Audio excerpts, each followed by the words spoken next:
Hello everyone. Welcome to your lecture on news and public opinion.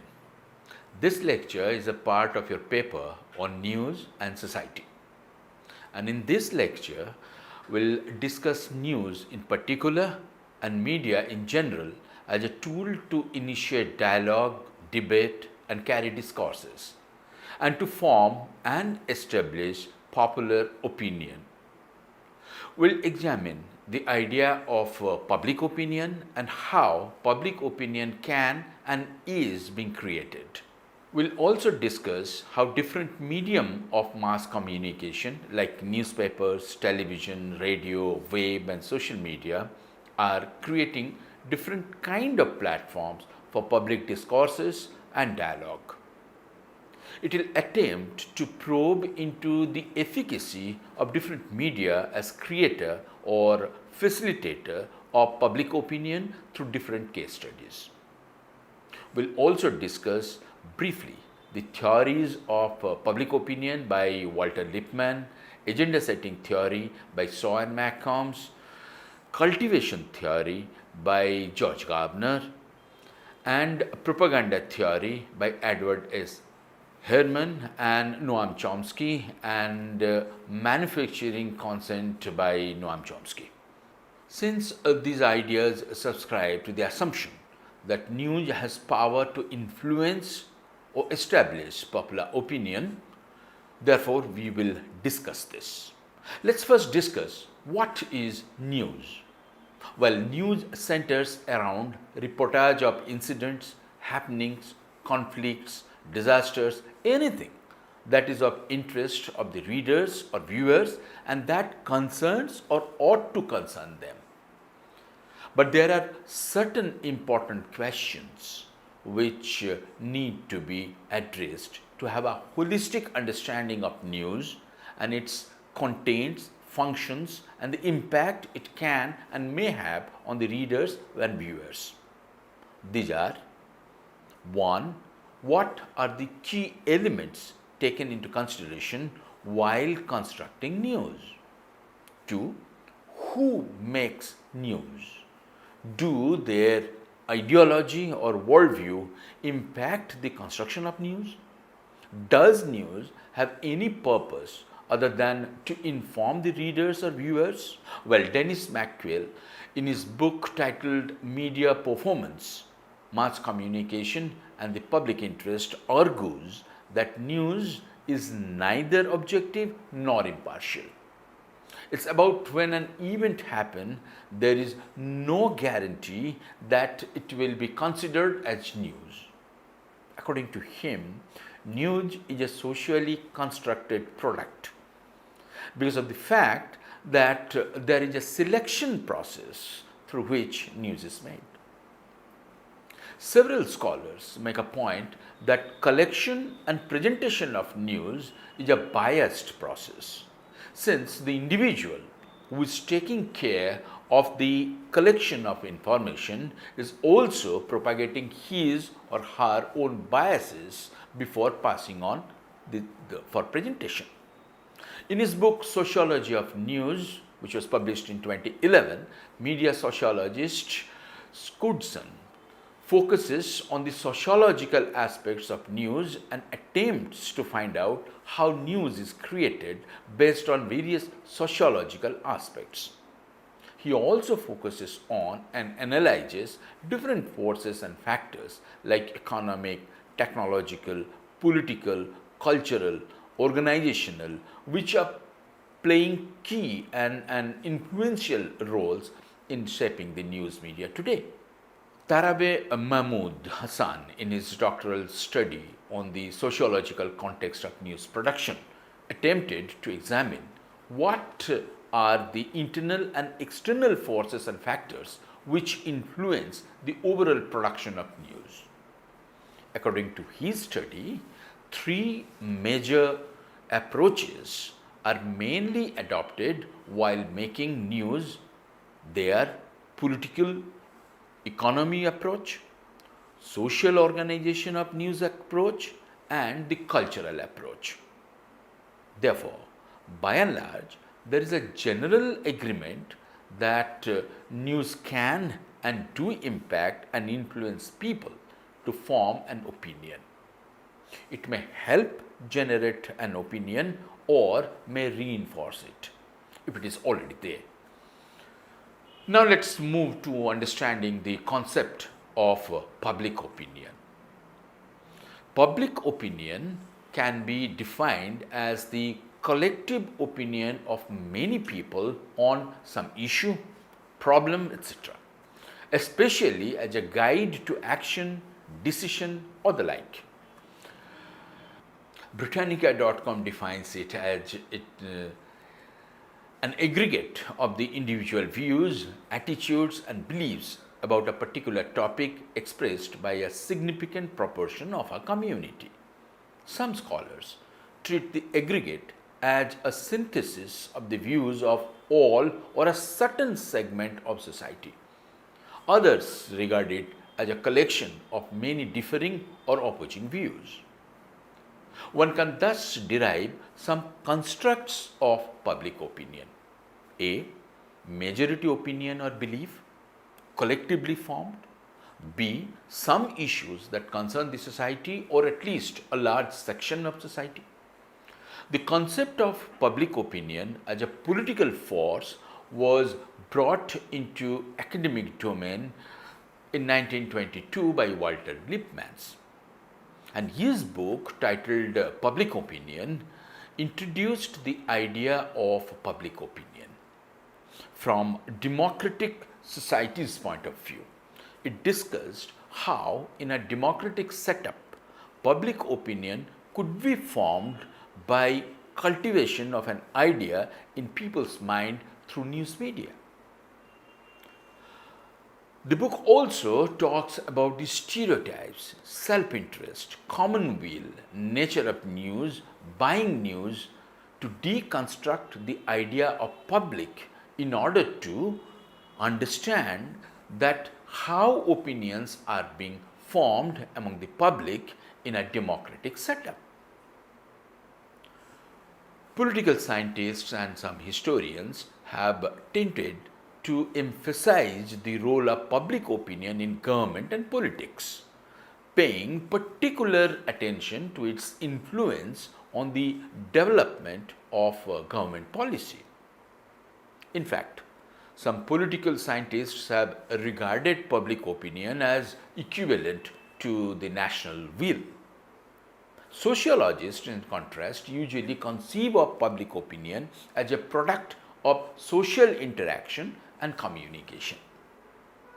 According to this view, there can be no public opinion on an issue unless members of the public communicate with each other. Even if their individual opinions are quite similar to begin with, their beliefs will not constitute a public opinion until they are conveyed to others in some form, whether through print media, radio, television, internet, or telephone, or face-to-face conversation. Here, media are used as a platform for communication to take place among different stakeholders of the society. Social desirability is another key component to the formation of public opinion. Social desirability is the idea that people in general will form their opinions based on what they believe is the prevalent opinion of the social group they identify with. However, it could be reversed, and a completely different public opinion could be formed if A. there is a strong opinion leader, B. there are strong and logical arguments, and C. if it is backed by strong powers.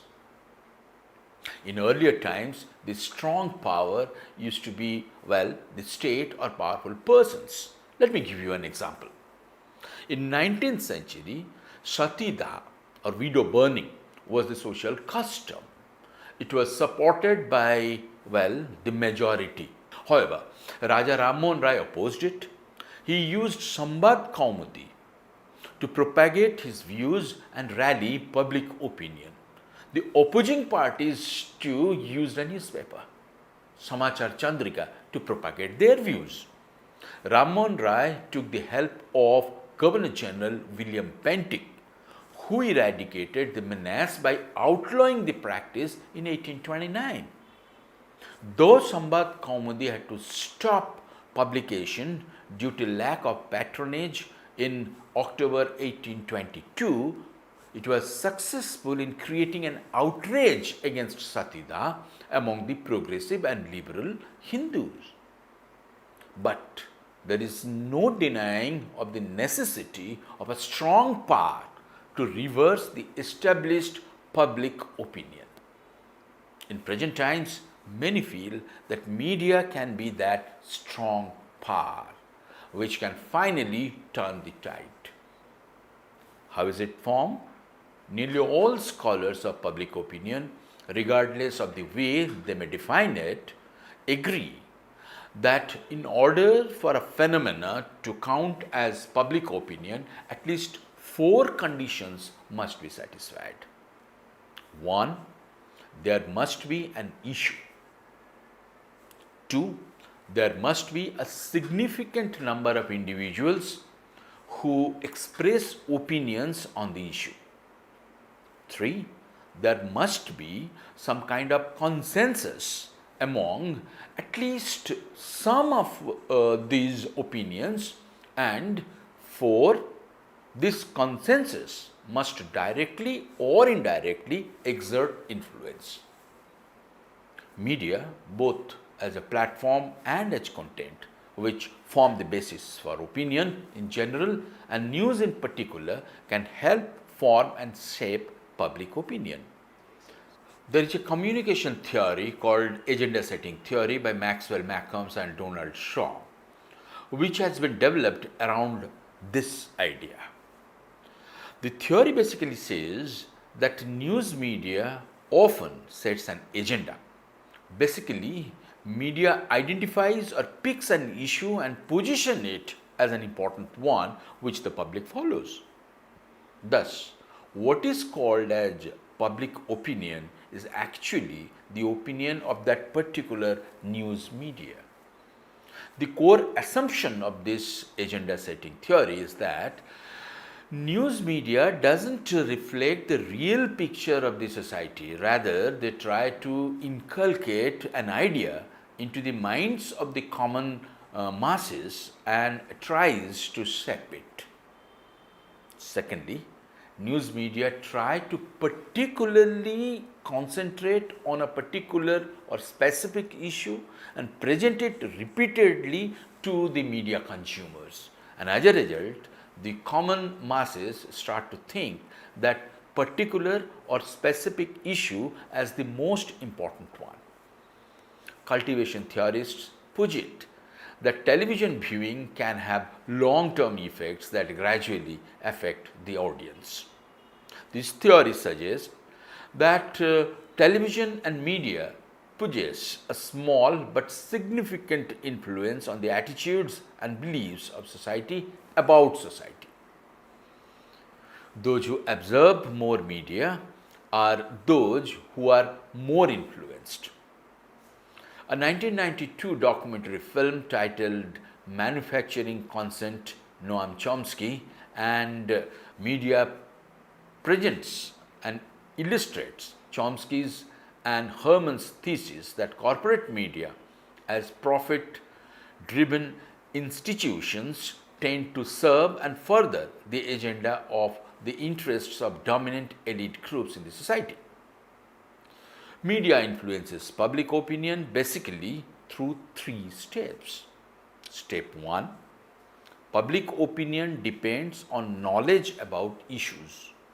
Media provides mass of information on concerned issues for widely dispersed people in such a way that public form a particular opinion. This is known as framing.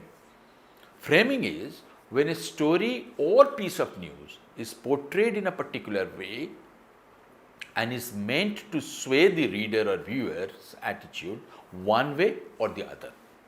Step 2. By acting as a platform, media seemingly provide level playing field for votaries of all opinions. But by carefully and cleverly manipulating the platform, media can provide leverage to a particular point of view and deny that to the other point of view. Step 3. Media can provide templates for forming attitude. Exposure to media activates people's convictions or causes them to form new ones. Those in the media use angles and commentary to sway public opinion in favor of their stance on the issues or otherwise. It's easy to conclude, therefore, that persons or organizations or governments who control media can form and influence public opinion. Well, there have been allegations that it's being done with great wanton, so much so that there is a feeling that all public opinions that we see around are manipulated. However, it is not so simple. The reasons are why it's not so simple to form public opinion are: 1. Research has conclusively proved that people do not always believe whatever is being said or showed on media through the selective exposure and selective perception theories. Second, there has been a dramatic growth in media. Thanks to internet, it presently has a kind of fluid plurality. It's next to impossible to suppress the alternative voices. And third, the plummeting credibility of the mainstream media. People no longer have the kind of faith on mainstream media which they used to have. Thus, whatever is being said in mainstream media is often viewed with suspicion and skepticism.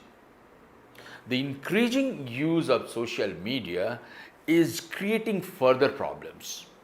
Thanks to technology, creating and disseminating news on a global scale has become easier. This has also made the spread of fake news easier. What is fake news? Fake news is written and published with the intent to mislead in order to gain financially or politically, often with sensationalist, exaggerated, or patently false headlines that grab attention. More the fake news circulates, the credibility of news plummets further because people cannot distinguish. Without credibility, news in particular and media in general lose its power to influence and thus the power to create or sway public opinion. As we have discussed, media can shape and influence public opinion, however, at a limited scale. There are certain conditions under which this can happen more. Let us consider the desirability factor. If people find media to be saying the things that they want to do or make it happen, then the opinion will be formed fast. If media asks the people to subscribe to an idea which runs probably contrary to their long held belief, then probably media will fail or it will take longer time to form an opinion. But a question lingers. Can public opinion influence public policy? Can it impact governments? The answer is maybe. If the government is receptive towards public opinion, it will. If the government is not receptive, it will make, well, little impact. Therefore, where people have a greater say in forming the government, public opinion would have greater weightage and credence. Thus, the impact of public opinion should be greater under more stable democratic institutions. Public opinion has a synergic relationship with social policy in democratic countries. Public opinion creates good social policy. On the other hand, good social policy impacts public opinion.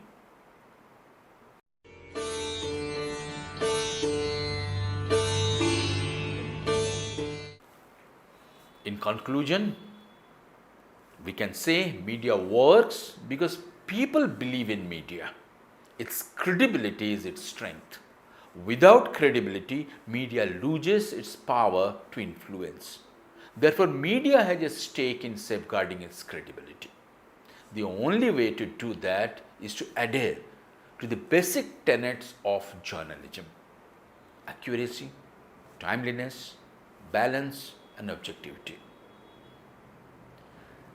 I hope at the end of this lecture you have learned that the media impacts public opinion because it disseminates the facts and information about the key topics that the public should be aware of. Inaccurate reporting means that people have the wrong information about various issues and may take uneducated decisions. I hope you enjoyed this lecture. For more details, please read the module carefully and attempt the questions at the end.